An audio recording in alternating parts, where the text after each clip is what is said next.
Okay, so we're picking up from number 16. Number 16, again, my radius is 10 centimeters. So that means that I can find the area of the entire circle. And by then, you should have figured out that that's 314. I know that they told me here that this reflex angle, excuse me, that this arc here is 293 degrees, which corresponds to this shaded region here. So it's 293 divided by 360. That's my ratio. I'm going to multiply that times the area, which is 314, and I get 255.56 centimeters squared. Okay. Number 17. 17 is interesting because notice there are no angles around here. They don't give you any angle measures or any arc measures, right?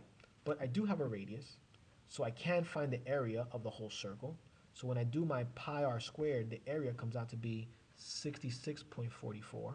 That's the area, right? But notice that I have 1, 2, 3 congruency arcs here. The circle's cut into 3 parts, and they're all 3 are congruent. So if I take my 66.44 and divide it by 3, I get the area of the shaded region here, which is 22.14. Number 18 was a little tricky, and there's actually 2 ways that you can do it. The first way is, well, the first thing is my radius is 8 inches. So the first thing I want to do is I want to figure out, okay, what's the area of this whole circle here, right? So when I do my pi r squared, let's take a look here, right? So the radius is going to be 8. So it's going to be, let's take a look here, 8 times 8, right, times 3.14, right? There's my radius squared times pi, or pi r squared. When I do that, I get 200.96. So the area of the entire circle is 200.96. But now I got to find the area of these shaded regions here, right? Well, this shaded region here is 125 degrees, right? It's 125 out of how many? Out of 360. So I do my little ratio, 125 out of 360. I multiply it times the area of the whole circle, and I know that this little shaded region here comes out to be to 69.77 because this is 125 degrees, and that's what I get. But then, so is this one here, right? These are vertical angles. So if this is 125 degrees, then this here is also 125 degrees. So if this little shaded region here is 69.77, then so is this part here. So really my answer is 69.77 times 2, and that will give me the area of these 2 shaded regions here.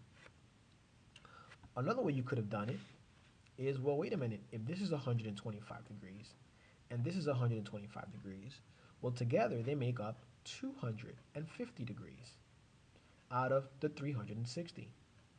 So I do my little ratio, 250, right? These two together are 250 out of 360 times the area of the circle. And look what I get. I get 139.55, which is the same as 69.77 times 2. All right, let's take a look at that. 69.77 times 2 is 139.54, which is what I get here when I do 250 divided by 360 times the area. So you could do it either way. You could do it one at a time if that's more comfortable for you, or you could do them both by adding them together because you know they're congruent, 250 out of 360. It doesn't make a difference. They're both, you're going to get the right answer either way. Okay. Now, we're moving on to page 75. Okay, this page is going to go by pretty quickly, guys, because it's very similar to the other ones that we've done earlier. Okay, and we don't want to waste any time with that. And again, just remember, if you want to view these videos again, you can check them on YouTube at any time, as many times as you like, and you can pause it and check the work time and time again.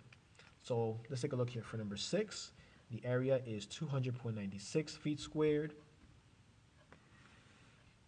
For number 7, you got half a yard, so you could have put 0.5, that's a half, and square it.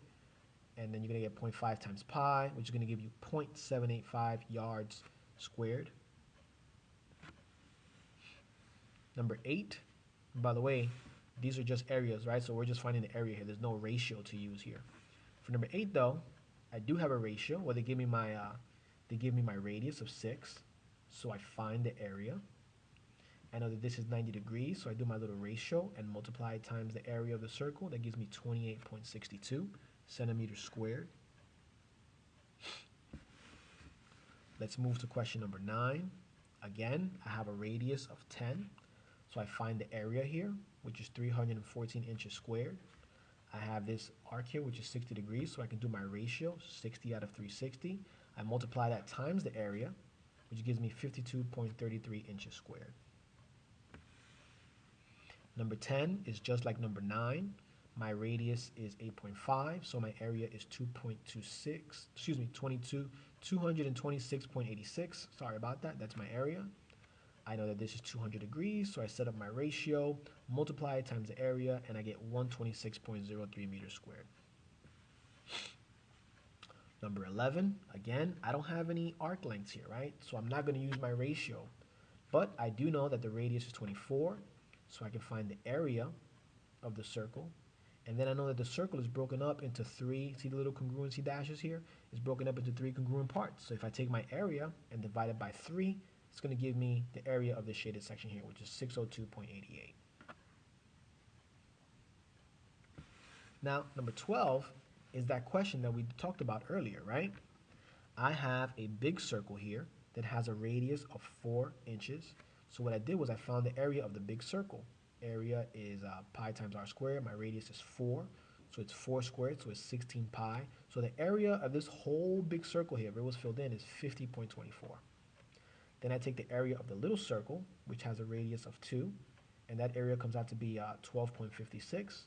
Well, I had a big circle that had an area of this, and then I put a hole in it that was this size here. So what do you think I'm going to do with those two numbers? Yeah, I'm going to subtract them. And when I subtract them, 37.68, it's what's left for this donut here. Okay. Number 13 is a really good question, and you should get used to seeing questions like this. First of all, I have a square here. And notice how that's shaded in there. It's a square because this is 90 degrees here. And you notice how that part's shaded in. So let's pretend for a second that the whole square was shaded in. How do I find the area of the entire square? Well, that's pretty easy. The square is going to be the base times the height, right? 10 times 10, which means that the area of the square is 100 centimeters squared, right? But now I need to find the area of this circle, and they don't give me any numbers directly. However, you see this line right here? See this base, which is 10?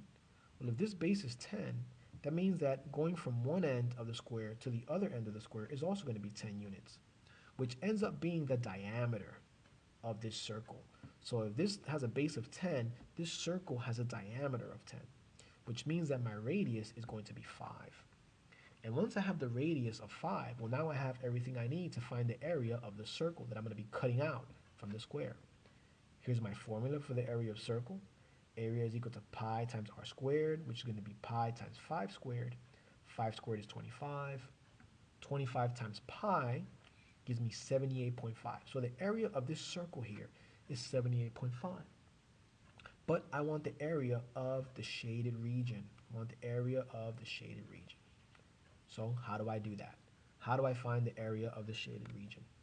Well, I got to take the area of the square, which is 100, and I got to subtract from it the area of the circle, which is not there, which is 78.5, and the area that's left in the little corners there is 21.5 centimeters squared. In case you were looking at number 14, which by the way I didn't ask you to do, but if you were looking at it and you were a little curious about how to do it, one of the things I would probably tell you is that, well, look at that right there. That diagonal is the diameter for the circle, isn't it? Which means that the radius is going to be what? 8 and 8, which means then that you can find the area of the circle, right? You can find the area of the circle. And then what you're going to have here, what you're going to end up having is a 45, 45,